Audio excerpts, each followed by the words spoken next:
again students on our channel AgriZone।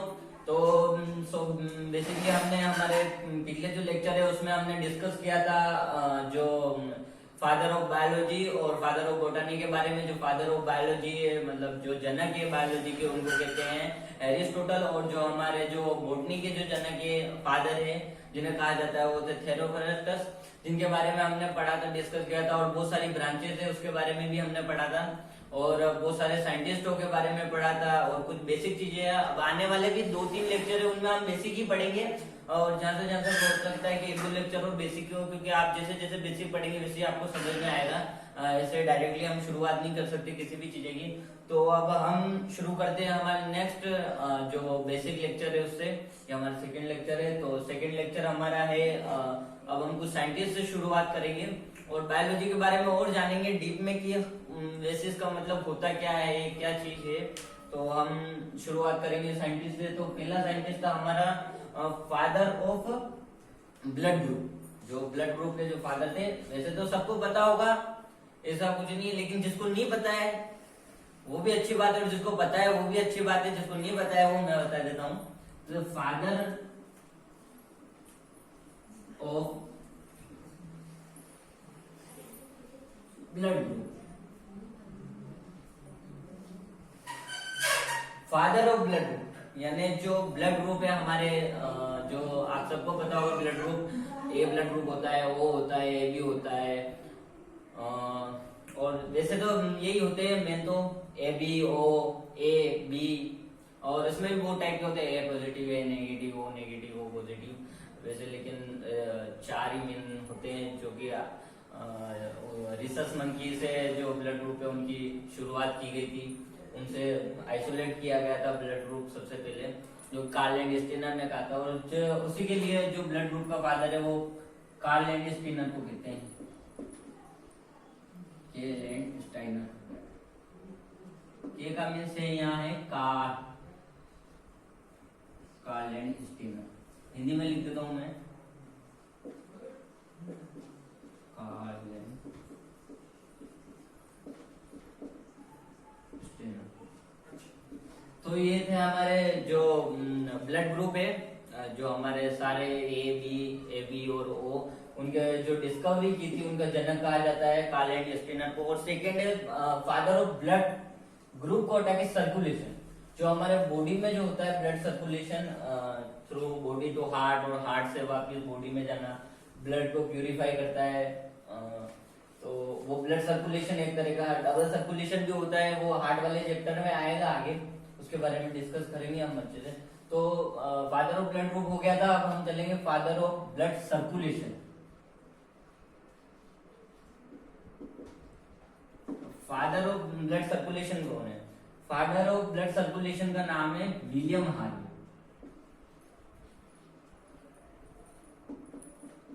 William Harvey. Basic छोटे छोटे concept है, छोटे छोटे साइंटिस्ट है जिनके बारे में एग्जाम में पूछ लिए जाते हैं, क्वेश्चन बन जाते हैं कि बताओ ब्लड ग्रुप किसने डिस्कवर किया था, ब्लड सर्कुलेशन किसने डिस्कवर किया था। तो उसमें बहुत सारे बच्चे गड़बड़ी कर देते हैं। तो ये बेसिकली याद करने वाली चीजें, छोटी छोटी चीजें जिसे हम भूल जाते हैं। ब्लड ग्रुप का ज्यादातर बच्चों को ध्यान रहता है, लेकिन ब्लड सर्कुलेशन का पता नहीं होता है। तो ब्लड सर्कुलेशन का जो फादर है उसको विलियम हार्वे कहते हैं, जो ब्लड सर्कुलेशन हमारे अंदर होता है, बॉडी के अंदर होता है। अब हम नेक्स्ट साइंटिस्ट की ओर चलते हैं कि father of modern genetics. Genetics का वैसे तो फादर ऑफ जेनेटिक्स हम ग्रेगर जॉन मेंडल को कहते हैं। 10th क्लास की स्टडी में, 9th-10th की स्टडी में स्टैंडर्ड में आ जाता है ग्रेगर जॉन मेंडल के बारे में, कि उन्होंने पी प्लांट के ऊपर रिसर्च किया था, जो जेनेटिक्स के बारे में, और 7 कैरेक्टर लिए थे, और जो भी टर्म थी बहुत सारी, वो चैप्टर भी आएगा आगे जेनेटिक्स का, उसमें जो उसकी डिस्कवरी उसके बारे में हम पढ़ पाएंगे। लेकिन अभी हम सिर्फ उसके बारे में पढ़ेंगे कि फादर ऑफ जेनेटिक्स तो है, जो जेनेटिक्स का जो फादर है उसको तो कहा गया है Gregor John Mendel. Gregor John Mendel. But जो फादर ऑफ मॉडर्न जेनेटिक्स, जो मॉडर्न जेनेटिक्स है उसके फादर कौन? तो उसके फादर, मॉडर्न जेनेटिक्स के फादर है वो ग्रेगर जॉन मेंडल नहीं है। ग्रेगर जॉन मेंडल तो सिर्फ जेनेटिक्स के फादर है, और जो मॉडर्न जेनेटिक्स के फादर है वो है टीएच मॉर्गन। उनका नाम था टीएच मॉर्गन। वैसे जब मेंडल ने वो जहाँ प्रिस्ट रहे थे एज और जहाँ पे रिसर्च किया था, जहाँ हम जिस चर्च में प्रिस्ट रहे थे वहां पे काम किया था और रिसर्च किया था पी प्लांट के ऊपर, वहां पे उन्होंने तब दूसरा साइंटिस्ट था, कोई मुझे नाम याद नहीं आ रहा, सारे साइंटिस्टों का फोकस उनके ऊपर था, इनके ऊपर नहीं था, और इन्होंने इनके जो स्टैटिक टर्म है वो थोड़ा ढंग से नहीं दे पाए थे, उस कारण इन्होंने जो एक्सपेरिमेंट था उसके ऊपर साइंटिस्ट फोकस नहीं कर पाए। लेकिन जो दूसरा साइंटिस्ट चल रहा था, कोई मेरे को नाम याद नहीं आ रहा, लेकिन उसके ऊपर फोकस था सबका, इसलिए कोई ध्यान नहीं दे पाया। और लोकल न्यूज़पेपर में इन्होंने उसका एडवर्टाइजमेंट किया था इनकी रिसर्च का, इसलिए थोड़ा उसका प्रेजेंटेशन सही नहीं हो पाया, और दूसरे साइंटिस्ट के एक्सपेरिमेंट की वजह से इनके जो रिसर्च था उस पर ज्यादा ध्यान नहीं दिया गया। लेकिन इनके मरने के बाद जब 3 साइंटिस्ट और आए थे, कोई जर्मनी का था, कोई फ्रांस का था, हम चैप्टर आएगा आगे उसमें पढ़ेंगे, और उन्होंने वापस इस रिसर्च को था वापस एनालाइज किया था और देखा था कि हाँ जो मेंडल ने डिस्कवरी की थी वो सही है, और उनको फिर बाद में फादर ऑफ जेनेटिक्स भी दिया गया था उनके मरने के बाद, हालांकि उस टाइम वो मर चुके थे। तो ये बेसिक बातें जो हम बाद में पढ़ेंगे, मेरिट्स क्या थे, डिमेरिट्स क्या थे, क्या गलती की मेंडल और मेंडल के सक्सेस के क्या कारण है, बहुत सारे क्वेश्चन बनते हैं, बोर्ड में बनते हैं, थ्योरी में बनती है बोर्ड में, और जो ये छोटी छोटी टर्म है और छोटे छोटे क्वेश्चन है, ये कॉम्पिटिटिव एग्जाम के अंदर क्वेश्चन बनते हैं। तो जो मॉडर्न जेनेटिक्स है उसके फादर है टीएच मॉर्गन, और ये छोटे छोटे साइंटिस्ट हैं। और अब आगे चलते हैं हम बायो के कुछ ऐसी बात है कि बायोलॉजी है, इसके सारे साइंटिस्ट हम ज्यादातर देखते हैं कि सारे विदेश के, फॉरेन के, हमारे इंडिया के बहुत कम नाम आता है। ऐसा क्यों?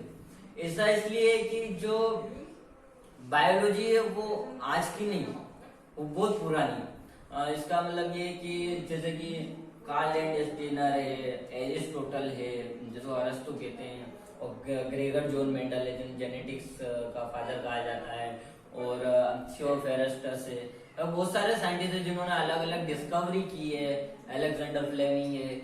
तो उनका मतलब उन्होंने जो बात कही है वो कहीं हमारे वेदों और उपनिषदों में बहुत साल, उनसे कई साल पहले, अबाउट 300 बिफोर क्रिस्ट में ही वो बात साबित कर चुके थे। लेकिन उनके पास हमारे उपनिषद थे, बहुत सारी यूनिवर्सिटी थी, जैसे टक्सिला यूनिवर्सिटी थी, एक यूनिवर्सिटी का नाम है टक्सिला एंड नालंदा, तो बहुत पुरानी यूनिवर्सिटी थी और जो हमारे इंडिया में चलती थी ज्यादातर, हमारी इंडिया की थी वैसे तो। और बहुत सारे जो हमारे फॉरेन से जो स्टूडेंट्स यहाँ पढ़ाई करने आते थे, यहाँ के यूनिवर्सिटी में पढ़ाई करते थे, तो उससे 300 बीसी पहले उन्होंने जब बात कही थी साइंटिस्ट, उससे 300 बीसी पहले हमारे वेदों और उपनिषदों में ही ये बहुत सारी चीजें बताई दी गई थी कि बायोलॉजी क्या होता है और ये सारी चीजें क्या है, डाइजेशन की प्रोसेस, मेटाबॉलिज्म, सर्जरी वर्जरी के बारे में, सब के बारे में डिस्कस किया गया था। लेकिन उसको प्रूफ नहीं कर पाए वो किसी कारण से, और उन्होंने प्रूफ नहीं किया। हमारे उपनिषदों में लिखा हुआ है आज भी, लेकिन वो उपनिषद सारे चोरी कर लिए गए, जो वेद थे जो लिखे हुए थे लिखित फॉर्म में थे वो सारे चुरा लिए गए, यूनिवर्सिटी को लूट लिया गया था, उस कारण प्रूव नहीं हो पाया। लेकिन ये सब देन हमारे भारत की है। जैसे सबसे पहले हमारे जो इंडिया है, इंडियन जो हमारे ऋषि मुनि थे, उन्होंने ही सबसे पहले वेदों में और उपनिषदों में इनके बारे में डिस्कस किया था, और उसके बाद जो फॉरेनर्स और साइंटिस्ट आए थे उन्होंने इनके बारे में डिस्कस किया। तो जैसे कि हम एग्जांपल लेते कि सुश्रुत थे, जैसे कि सुश्रुत, अब सुश्रुत को फादर ऑफ, हमारे इंडिया के थे फादर ऑफ सर्जरी कहा जाता है, जिन्होंने सर्जरी कर दी थी। अब जब इंडिया में सर्जरी नाम आया ही नहीं था, उससे पहले ही इन्होंने सर्जरी डिस्कवर कर दी थी, और बाद में जो फॉरेन के साइंटिस्ट है उन्होंने इसके बारे में डिस्क्राइब किया कि हाँ सर्जरी नाम की भी कोई चीज होती है। उससे पहले ही सुश्रुत ने बता दिया गया था, और इनकी एक फेमस बुक थी जो 10th क्लास में, उसके बारे में डिस्क्राइब एक नाम दे रखा है सुश्रुत संहिता, सुश्रुत संहिता, जिन्होंने इन्होंने लिखी थी। उसके बारे में जो सर्जरी उसके बारे में लिखा हुआ था। इन्होंने मेटाबॉलिज्म के बारे में भी बताया था कि मेटाबॉलिज्म किस टाइप से होता है। मेटाबॉलिज्म के बारे में भी हम डिस्कस करेंगे कि होता क्या है आखिर में मेटाबॉलिज्म। हम बोलते हैं कि इस चीज का मेटाबॉलिज्म, उस चीज का मेटाबॉलिज्म, तो होता क्या मेटाबॉलिज्म में वो आगे डिस्कस करेंगे। तो उन्होंने बुक लिखी थी सुसु संहिता, तो इसमें उन्होंने सर्जरी के बारे में बताया था कि सर्जरी होती कैसे। उन्होंने एक डेड मैन था उसकी सर्जरी करी थी और प्रूव किया था कि हाँ सर्जरी हो सकती है। उन्होंने नोज की सर्जरी करी थी, पेट की करी थी और बहुत सारी आईज की सर्जरी तक की थी। उन्होंने सब चीज की सर्जरी की थी। मतलब इसका मतलब है ये कहीं ना कहीं हमारे पुराने, हमारे इंडिया में बहुत सारे ऋषि मुनि थे, उन्होंने ही प्रूव कर दिया था, उन्होंने सब कुछ चालू कर दिया था। और फिर बाद में जो फॉरेन साइंटिस्ट आए थे, जो अंग्रेज आए थे, उन्होंने इसके बारे में डिस्कस किया। लेकिन आज फादर हम उन्हीं को मानते हैं क्योंकि हम इसके बारे में डिसाइड नहीं कर पाए थे। हमारे जो ऋषि मुनि थे उन्होंने लिखा था प्रूफ, लेकिन वो चुरा लिए गए और किसी न किसी कारण उन्होंने प्रूफ नहीं किया, उस कारण आज उनका नाम नहीं है इतना ज्यादा। और भी बहुत सारे थे वेदों उपनिषदों, जैसे एक उपनिषद है उसके बारे में विविपेरस है, विविपेरस ओविपेरस के और वेजिटल के बारे में हम आगे पढ़ेंगे। जैसे विविपेरस है और ओविपेरस है और एक है वेजिटल। ये तीन चीजें, एक उपनिषद है उसके बारे में, बहुत पुराना उपनिषद है, हमारा चंदोया उपनिषद ऐसे ही कुछ नाम है, चंदोया उपनिषद, उपनिषद एक वो नाम है। उसके बारे में बताया गया है। विविपेरस 19th स्टैंडर्ड वाली बात है, विविपेरस ओविपेरस वेजिटल। फिर भी अगर किसने नहीं पढ़ा तो हम आगे चैप्टर आएंगे उसमें डिस्कस करेंगे, बेसिक बात है, लेकिन अभी इतना हम डीप में नहीं जाएंगे। जैसे कि वो चंदोया उपनिषद था जो कि बहुत साल पहले लिखा गया था। उस उपनिषद के अंदर ओविपेरस है, विविपेरस है। विविपेरस में अपना जो एग्जांपल आता है वो है, विविपेरस का मेन एग्जांपल है मैमल्स में जिनमें हम भी आते हैं, और एक है वेजिटल। और ओविपेरस का एग्जांपल है जैसे रेप्टाइल्स है, बर्ड्स है। ओविपेरस वो जो एग देते हैं, अंडे देते हैं, जिनकी नेक्स्ट जो प्रोजेनी आती है, मतलब जो नेक्स्ट जो पीढ़ी है वो जो एग है उसके थ्रू आती है। और विविपेरस मेमल्स जैसे हम कोई एग वेग नहीं देते, direct laying their eggs, direct baby born करते हैं, उनको विविपेरस कहते हैं। तो उसके बारे में उस उपनिषद में बताया गया था, पहले ही बता दिया गया था। और लेकिन जो साइंटिस्ट आए वो बाद में उन्होंने बताया कि हाँ ऐसा है वैसा है। तो इसीलिए हम जो इंडियन साइंटिस्ट है, आज हमारा मेडिकल आगे बढ़ा हुआ, लेकिन इतना इसलिए आगे नहीं बढ़ा हुआ है, लेकिन फिर भी आज ये बहुत सारे मेहनत करने वाले स्ट्रगल कर रहे हैं। धीरे धीरे हमारा मेडिकल और हम भी साइंस में आगे बढ़ेंगे, ऐसी कोई बात नहीं है। हमारे उपनिषदों में वैसे सब कुछ दे रखा है। हम नेक्स्ट चलते हैं, जैसे कि हाँ एक था God of medicine. God of medicine किसे कहते हैं? गॉड ऑफ मेडिसिन आपने पढ़ा, सुना होगा, पढ़ा तो नहीं होगा, वैसे कहाँ बताते नहीं इतना कुछ। गॉड ऑफ मेडिसिन जो दवाई है उनका जो गॉड एक तरह से किसे कहा जाता है, दवाएं जितनी भी है सारी उनका जो भगवान किसे कहा जाता है। जैसे कि हमें क्रिकेट का भगवान सचिन तेंदुलकर को कहते हैं, उसी तरह मेडिसिन का गॉड किसे कहते हैं? उसको कहते हैं धन्वंतरी को। धन्वंतरी आपने नाम सुना होगा, जैसे पढ़ा तो शायद ही किसी ने होगा, लेकिन नाम जरूर सुना होगा धन्वंतरी। अब इनको बहुत साल पहले ही, बहुत साल क्या सालों साल पहले ही, जब फॉरेन साइंटिस्टों ने आके किसी चीज के बारे में बताया, उससे पहले इनको गॉड ऑफ मेडिसिन बोला गया था, जिन्होंने बहुत सारे मेडिसिन बारे में डिस्कवर किया गया था, तो इनको वो उपाधि दी गई थी। तो जो हो ना हो कुछ ये हमारे पहले ही आ गए थे, हमारे जो उपनिषद है वेदों में। और हमारे जो वैदिक उपनिषद है उसके बारे में, जो वैदिक उपनिषद, वैदिक जो लिटरेचर है, सारे साहित्य है, उसमें 700 अराउंड 700 जो प्लांट्स है 700 प्लांट्स है उसके बारे में मेंशन किया गया है। 700 प्लांट्स है उसके बारे में मेंशन किया गया है और अराउंड 250 एनिमल्स 250 एनिमल्स जानवरों के बारे में भी मेंशन किया गया है।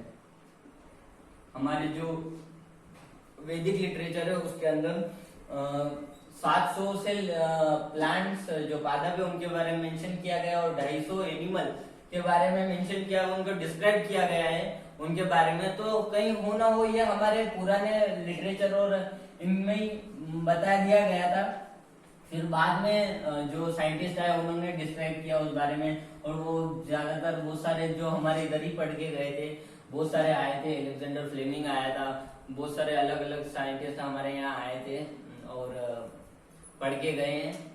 तो हम नेक्स्ट टॉपिक के ऊपर चलते हैं। अब हम चलते हैं कैरेक्टरिस्टिक ऑफ लिविंग। जो हम लिविंग ऑर्गेनिज्म है उसके क्या क्या कैरेक्टरिस्टिक है उसके बारे में हम पढ़ेंगे। कैरेक्टरिस्टिक्स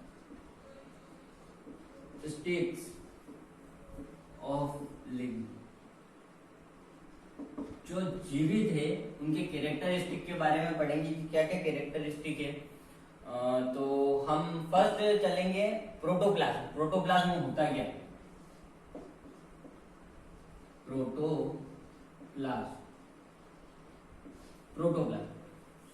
प्रोटोप्लाज्म मतलब होता क्या? प्रोटो का मीनिंग क्या होता है और प्लाज्म का मतलब होता है ये दो चीज से मिलके बना है।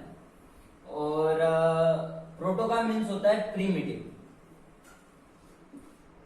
प्रीमिटिव का भी हिंदी मीनिंग होता है पुराना।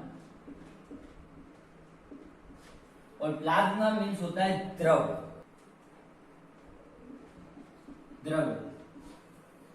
जो हमारे जो सेल्स होती है जिनमें मेटाबॉलिज्म एक्टिविटी होती है उसमें जो है प्रोटोप्लाज्म होता है। जो प्रोटोप्लाज्म है ना प्रीमिटिव पुराना और प्राचीनतम एक तरह से प्राचीनतम एक द्रव्य पदार्थ होता है जो कि मेटाबॉलिज्म एक्टिविटी में हेल्प करता है। वो जो प्रोटोप्लाज्म में ये एक लिविंग कैरेक्टर है हमारे जो हमारे सेल्स के अंदर होता है। सेकेंड है हमारे पास वो है सेल स्ट्रक्चर। कि सेल स्ट्रक्चर बेसिकली होता क्या है? सेल स्ट्रक्चर सेकेंड है हमारे पास प्रोटोप्लाज्म के बाद है सेकेंड है सेल स्ट्रक्चर।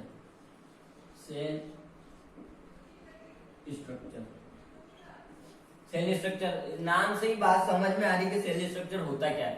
सेल स्ट्रक्चर जो हमारे ब्लड के अंदर जो सेल्स होती है उनकी जो स्ट्रक्चर होती है उसी के बारे में उसको ही कहते हैं सेल स्ट्रक्चर। वो भी हमारे कैरेक्टर जो लिविंग के कैरेक्टरिस्टिक है उसके अंदर ही आते हैं और कुछ ज्यादा नहीं है इसके अंदर। एक प्रोटोप्लाज्म है, सेल स्ट्रक्चर है और आता है थर्ड नंबर पे आता है हमारे प्रोटोप्लाज्म हो गया लाइफ साइकिल। ये हमारे जो लिविंग है उसके कैरेक्टरिस्टिक बता रहा हूँ आपको कि क्या क्या कैरेक्टरिस्टिक है। और फर्स्ट हो गया प्रोटोप्लाज्म, सेकंड हो गया सेल स्ट्रक्चर, थर्ड है हमारा लाइफ साइकिल। लाइफ साइकिल होता क्या है? जैसे कि आज हमारे दादा परदादा थे, उसके बाद वो उनकी नेक्स्ट जनरेशन आए, उसके बाद उसकी नेक्स्ट जनरेशन आए, उसकी नेक्स्ट जनरेशन आए, फिर हमारे दादा आए, फिर हमारे पापा आए, फिर हम आए, फिर आगे आने हमारी जनरेशन आएगी। यही होता है लाइफ साइकिल। एक आदमी मरा तो दूसरा उसकी जनरेशन, फिर वो मरा तो फिर उसकी जनरेशन, फिर वो मरा तो उसकी जनरेशन। यही एक तरह का लाइफ साइकिल है, इसको कहते हैं लाइफ साइकिल। ये हमारे जो लिविंग जो है उसका कैरेक्टरिस्टिक है। लाइफ साइकिल भी एक कैरेक्टरिस्टिक है। अब है फोर्थ आता है लाइफ साइकिल के बाद हमारा मेटाबॉलिज्म। मेटाबॉलिज्म होता क्या है? मेटाबॉलिज्म अब बहुत सारे पढ़ते हैं हम कि मेटाबॉलिज्म ये हमारा मेटाबॉलिज्म इस तरह डाइजेशन में मेटाबॉलिज्म काम कर रहा है, इस चीज में मेटाबॉलिज्म काम कर रहा है, रेस्पिरेशन में मेटाबॉलिज्म काम कर रहा है। मेटाबॉलिज्म होता क्या? किसी को पता नहीं है, बहुत सारे को पता है, नहीं है तो मैं बता देता हूँ। यहाँ लिख देता हूँ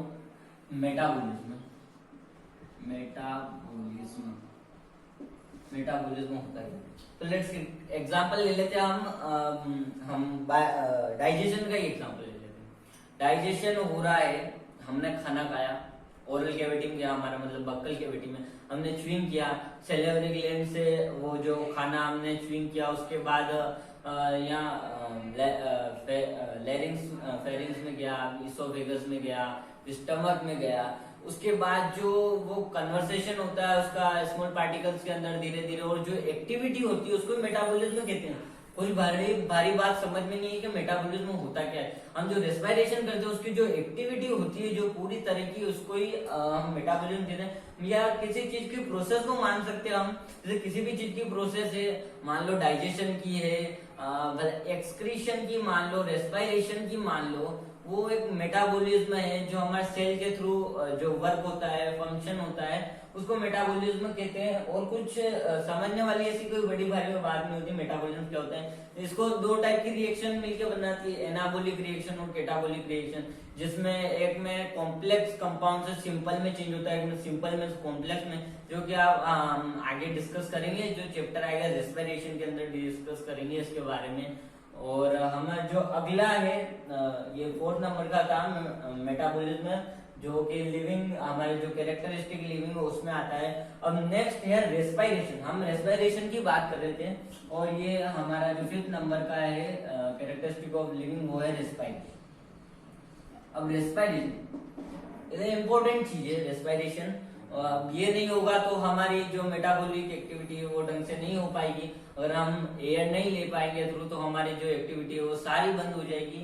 तो रेस्पिरेशन भी हमारा एक कैरेक्टरिस्टिक है लिविंग, जिसमें एटीपी बनता है जब हम रेस्पिरेशन लेते हैं, जब हमारे जो अंदर फूड का ब्रेकडाउन होता है, और एटीपी बनता है, ग्लूकोज का अलग होता है, सेपरेट होता है। हम आगे पढ़ेंगे जब रेस्पिरेशन चैप्टर आएगा, पूरा चैप्टर है ये एक, उसके बारे में हम पढ़ेंगे, आगे लेक्चर आएगा तब। तो इससे एटीपी बनता है। एटीपी जो मतलब जो फर्स्ट टाइम पढ़ रहे हैं उसको तो समझ में नहीं आएगा कि भाई क्या चीज है, लेकिन जिन्होंने पढ़ा है वो समझ जाएंगे कि एटीपी मतलब होता है एडिनोसिन ट्राइफॉस्फेट, इसको कहते हैं एडिनोसिन ट्राइफॉस्फेट, जो कि एक एनर्जी है।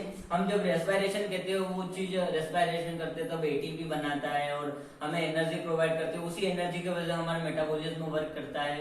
तो ये भी हमारा जो लिविंग कैरेक्टर है उसके अंदर आता है रेस्पिरेशन। अब नेक्स्ट हम चलते हैं रेस्पिरेशन के बाद growth and development. Growth and development next हमारा जो कैरेक्टर ऑफ लिविंग है वो है ग्रोथ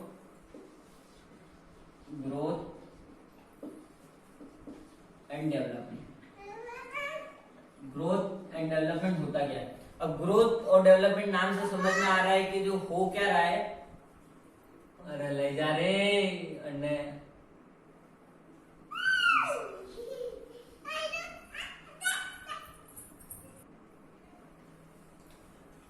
अभी ग्रोथ एंड डेवलपमेंट के बारे में बताऊंगा कि ग्रोथ और डेवलपमेंट होता क्या है। वैसे अब नाम से समझ में आ रहा है ग्रोथ और डेवलपमेंट होता क्या है। ग्रोथ और डेवलपमेंट जैसे कि हम जब छोटे से धीरे धीरे बड़े होते हैं तो हमारे अंदर सारी एक्टिविटी होती है, हम धीरे धीरे जो हम हैं वो ग्रोथ है हमारे हाथों में, पैरों में, सेल के अंदर, हमारे यहाँ तक सेल के अंदर भी ग्रोथ होती है, डेवलपमेंट होती है, हम बड़े होते हैं। और ये हमारा जो लिविंग कैरेक्टर है वो ग्रोथ एंड डेवलपमेंट भी एक है। और उसके बाद नेक्स्ट चलते हैं हम न्यूट्रिशन के ऊपर। अब न्यूट्रिशन नहीं होगा तो कुछ नहीं होगा। जैसे हम खाना खाते हैं, खाने में बहुत सारी प्रोटीन की चीज लेते हैं, न्यूट्रिशन की चीज लेते हैं, वो भी हमारे जो मेटाबॉलिज्म है उसमें वर्क करती है। और उसी न्यूट्रिशन की वजह से हमें ग्रोथ एंड डेवलपमेंट मिलता है। अगर वो नहीं होगा तो हम ग्रोथ और डेवलपमेंट ठीक से नहीं कर पाएंगे और हम इन्फेक्ट हो जाएंगे किसी भी डिजीज से, या फिर सिंड्रोम भी हो सकती है, वो किसी का भी रूप ले सकती है। तो न्यूट्रिशन है।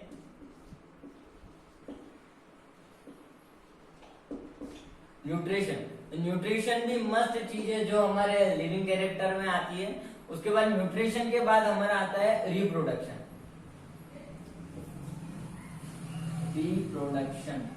रिप्रोडक्शन को हिंदी में कहते हैं निषेचन।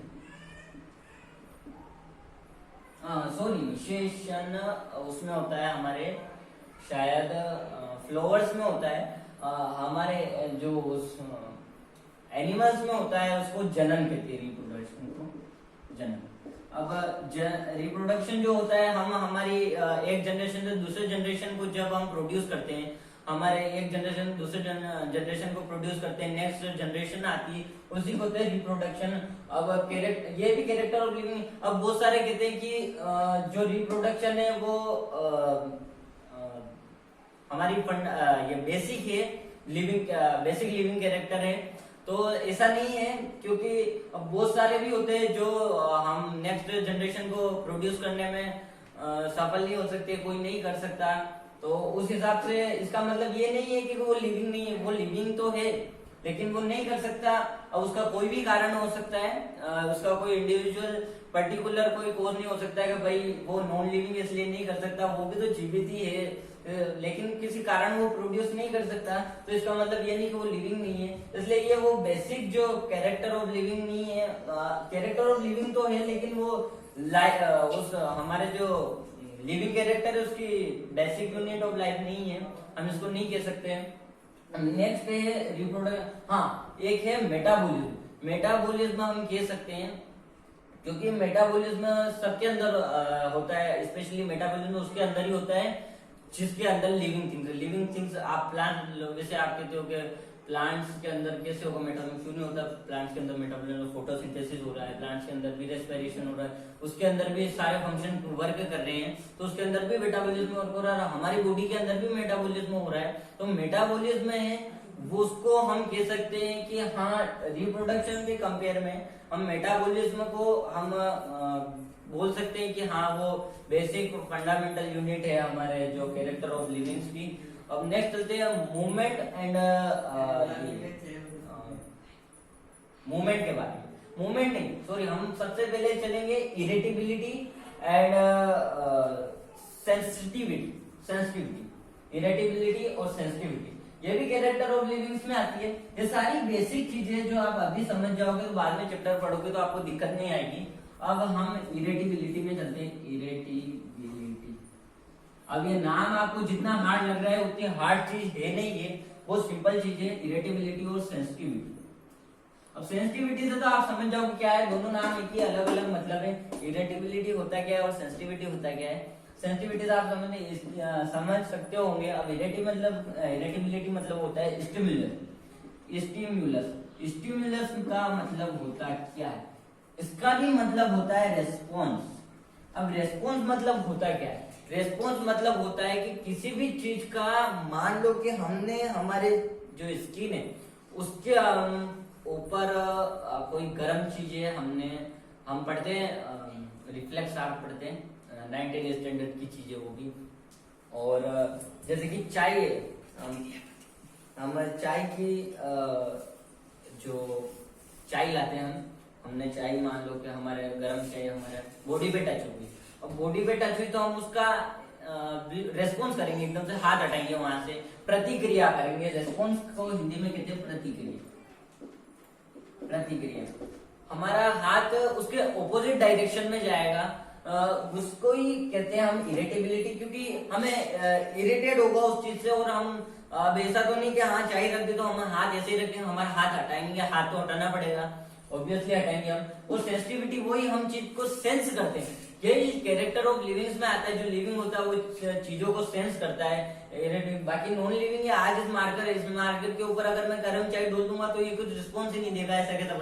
लेकिन आज अपने ऊपर कोई गर्म चाय फेंक देगा या फिर कोई भी चीज है गर्म चीज है या फिर कोई तीन छू देगा कुछ, तो उसके ऑपोजिट में हम उसका ऑपोजिट नहीं तो हम उसके टुवर्ड्स में तो रिस्पॉन्स करेंगे। मान लो कोई आपको चाटा मार देगा तो आप उसके टुवर्ड्स में, आप उसके ऑपोजिट में नहीं लेकिन आप उसके टुवर्ड्स में भले आप रिस्पॉन्स जरूर करेंगे। तो ये भी हमारे कैरेक्टर्स ऑफ लिविंग्स में आता है। अब हम नेक्स्ट चलते हैं मूवमेंट के ऊपर। मूवमेंट क्या होता है, ये हो गया हमारा कैरेक्टर्स ऑफ लिविंग। अब एक है हमारा मूवमेंट।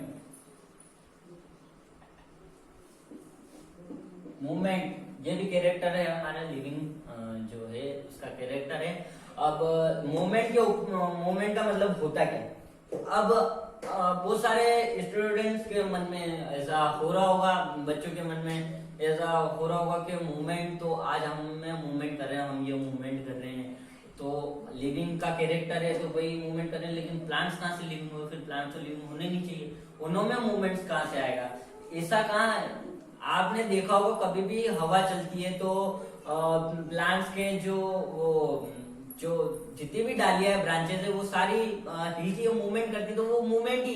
अब आप ये सोच रहे होंगे कि हम ऐसे चलते, इधर चलते, उधर चलते हैं, इसका मतलब मूवमेंट इसको नहीं कहते। मूवमेंट इसको कहते हैं जैसे हमने ये हाथ हिलाया, अब मैंने इसको ये मार्कर है, जैसे कि अगर इसको मैंने ऐसे करके उठाया तो ये एक तरह का मूवमेंट हुआ, और अगर मैं ऐसे चला, अगर यहाँ से हमने डिस्प्लेसमेंट किया, उस डिस्प्लेसमेंट के साथ अगर मैंने डिस्प्लेसमेंट किया, उस डिस्प्लेसमेंट को कहेंगे हम लोकोमोशन, उसको लोकोमोशन कहते हैं। अब इसको हम मूवमेंट नहीं कह सकते, मूवमेंट हम कहते हैं इसको, और लोकोमोशन होता है हमेशा डिस्प्लेसमेंट के साथ, उसको कहते हैं हम लोकोमोशन।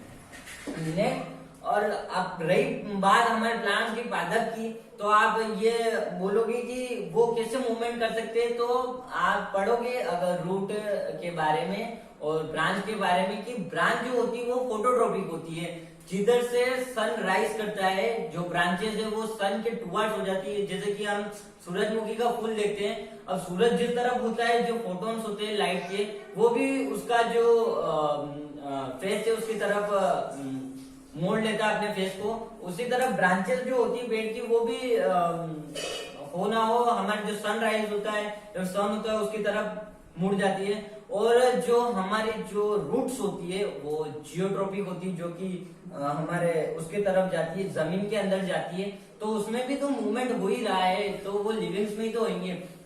तो बहुत सारे ऐसे सोचते हैं, वो सोचने वाली बात नहीं है, इसलिए प्लांट भी लिविंग में आते हैं। अब हम नेक्स्ट चलेंगे, ये कैरेक्टर हो गया लिविंग का मूवमेंट। अब हम नेक्स्ट चलेंगे एक्सक्रीशन के ऊपर। एक्सक्रीशन क्या होता है?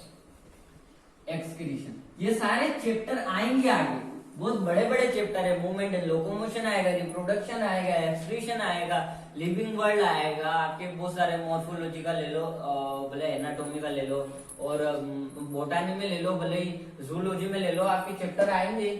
और एक्सक्रीशन, एक्सक्रीशन भी कैरेक्टरिस्टिक ऑफ लिविंग। जब एक्सक्रीशन होता क्या है? एक्सक्रीशन होता है कि जब डाइजेशन के बाद हमारा डाइजेशन पूरा हो जाता है, उसके बाद जो फीकल मैटर है, वेस्ट मैटर है, अनडाइजेस्ट जो डाइजेस्ट नहीं हो सकता, वो थ्रू आउट द एनस वो बाहर हो जाता है, जो कि हमारे काम में, तो वो प्लांट्स में भी होता है और हम एनिमल्स में हमारे अंदर भी होता है।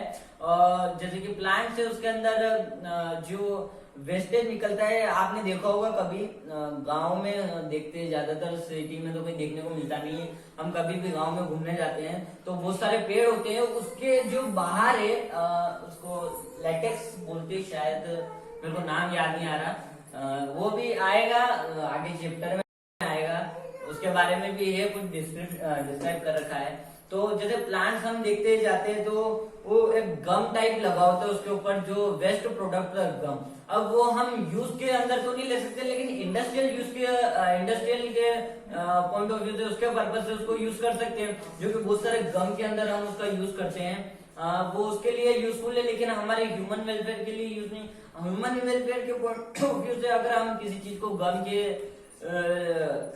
लिए उसको यूज कर सकते हैं तो ठीक है, वो यूजफुल है। बाकी खाने के लिए वो यूजफुल नहीं है। वैसे उसकी बहुत सारी दवाई भी बनती है, ऐसा कुछ नहीं, लेकिन और भी बहुत सारी चीजें जो वो एक्सक्रीट करते हैं, तो वो हमारे लिए यूजफुल नहीं है। इंडस्ट्रियल लेवल पे वो चीज यूजफुल है। और एनिमल्स भी जो फीकल मैटर है under through out the anus, उसको हम वेस्ट को बाहर निकालते हैं। अब वो जो प्रोसेस है पूरी, उसको ही एक्सक्रीशन कहते हैं। अब उसके बाद नेक्स्ट है, ये भी कैरेक्टरिस्टिक ऑफ लिविंग है, जो लिविंग में उसमें एक्सक्रीशन, नॉन लिविंग तो करता नहीं है एक्सक्रीशन। अब नेक्स्ट करेंगे हम हीलिंग। हीलिंग बहुत अच्छी चीज है, हीलिंग बताता हूं मैं आपको। अब हीलिंग का मतलब होता क्या? आज अगर हमारे किसी चीज पे कट लग जाए, जैसे हाथ पे कट लग गया, अब हाथ पे कट लग गया, अब ये जितने भी जो कैरेक्टरिस्टिक है लिविंग के, ये पॉसिबल एनिमल्स में भी है, प्लांट्स में भी है, और ह्यूमंस में भी है, होमो सेपियंस में भी पॉसिबल है। सारे का पॉसिबल है, मैं दोनों का बताते जा रहा हूँ। जैसे कि मैंने एक्सक्रीशन का बताया, प्लांट्स में भी हो सकता है, हम में भी हो सकता है, रिप्रोडक्शन का बताया, प्लांट में भी हो सकता है, एनिमल्स में भी हो सकता है। तो अब नेक्स्ट है हमारा हीलिंग। हीलिंग होता क्या है? जैसे कि आज हमारे हाथ पे मान लो कोई कट लगा किसी चीज से, मान लो नाइफ से या फिर किसी कांटे वाटे से, किसी भी चीज से हमें कट लग गया हाथ पे, वह हाथ पे कट लगा, तो वो चीज ऐसा नहीं कि हमने कट लग गया तो खून थोड़ा बहुत गिरेगा, उसके बाद क्लोटिंग होगी, वो बंद हो जाए। क्लोटिंग का ब्लड ग्रुप में जो ब्लड ग्रुप चैप्टर आएगा उसमें आप क्लोटिंग के बारे में पढ़ोगे कि क्लोटिंग होती जैसे, जो हमारे कभी भी कट लग जाता है तो ब्लड थोड़ी देर में रुकना बंद हो जाता है, वैसे तो उसको ही क्लोटिंग कहते हैं, वो हम बाद में डिस्क्राइब करेंगे उस बारे में। तो तो हम जैसे कट लगा, नाइफ से लगा, भले कांटे से लगा, किसी भी चीज से लगा, अब वो एक दिन या 2 दिन ज्यादा, जब बड़ा घाव हो तो थोड़ा ज्यादा टाइम लगेगा, छोटा अगर वाउंड हो तो कुछ ज्यादा टाइम नहीं लगेगा, उसी दिन भी रिपेयर हो जाता है वो। तो उस रिपेयर को ही कितने हीलिंग प्लांट्स में भी होता है। और प्लांट्स में अगर मान लो कि किसी जो ब्रांचेस है या फिर उसके जो स्टेम पोर्शन है उसके ऊपर मान लो कट लग गया तो वो थोड़े दिन में रिकवर हो जाता है। उसी चीज को कहते हैं हीलिंग, जो कि लिविंग्स में पॉसिबल, नॉन लिविंग में पॉसिबल नहीं है। आज अगर मैं इस मार्कर को यहाँ से अगर मैं किसी चीज से इसको थोड़ा सा काट देता हूँ, कट लगा देता हूँ, तो ऐसा नहीं है कि ये ऑटोमेटिक रिकवर हो पाएगा, नहीं हो पाएगा। इसको रिकवर नहीं कर सकते, ये खुद नहीं हम कर सकते किसी भी तरह से, दूसरी चीज से, आउटसाइड से कि कोई भी चीज लगा के हम इसको रिकवर कर सकते हैं। बाकी ये पॉसिबल नहीं कि खुद रिकवर कर सके। रिकवर की जो पावर है वो सिर्फ ये ओनली जो लिविंग है उसमें ही है, जो कि प्लांट्स है, और हम आते हैं एनिमल्स आते हैं, होमो सेपियंस आते हैं, उसमें कट लग गया तो 2-3 दिन में रिपेयर हो गया, उसी दिन छोटा कट हो उसी दिन भी रिपेयर हो सकता है। प्लांट्स में भी अगर कट लग गया तो उसी दिन या फिर 2-3 दिन जितना भी है वो डिपेंड करता है वाउंड पे कि कैसा उसको घाव लगा है, उसके ऊपर डिपेंड करता है। तो उसी को हीलिंग कहते हैं। और वो कैरेक्टरिस्टिक ऑफ लिविंग में इसीलिए कहा गया, उसको कैरेक्टरिस्टिक ऑफ लिविंग में डाला गया है क्योंकि वो लिविंग में काम करता है, नॉन लिविंग में वर्क नहीं कर पाता। अब डिस्कस करेंगे और बेसिक चीजों के बारे में, और उससे पहले मैं आपको एक लेक्चर दूंगा, उसमें अच्छी अच्छी चीजों के बारे में बताऊंगा, जो कि मतलब बहुत सारे स्टूडेंट्स की प्रॉब्लम होती है कि भाई क्या करना चाहिए, बहुत सारों को लेजीनेस आता है पढ़ने में। उस बारे में अच्छी अच्छी बातें बताऊंगा कि भाई वैसे होता क्या है हमारे साथ रियल टाइम में, कि हमारी इच्छा क्यों नहीं होती पढ़ने के लिए, जो बेसिक बातें वो बताऊंगा। और हमारा एक लेक्चर और रहेगा बेसिक का, इसके बाद हम चैप्टर वाइज चैप्टर शुरू करेंगे। लेकिन उससे पहले मैं आपको अच्छी बात बताऊंगा जो कि आपके लिए बेनिफिट रहेगी। Thank you for watching this video and subscribe to my channel. Thank you so much.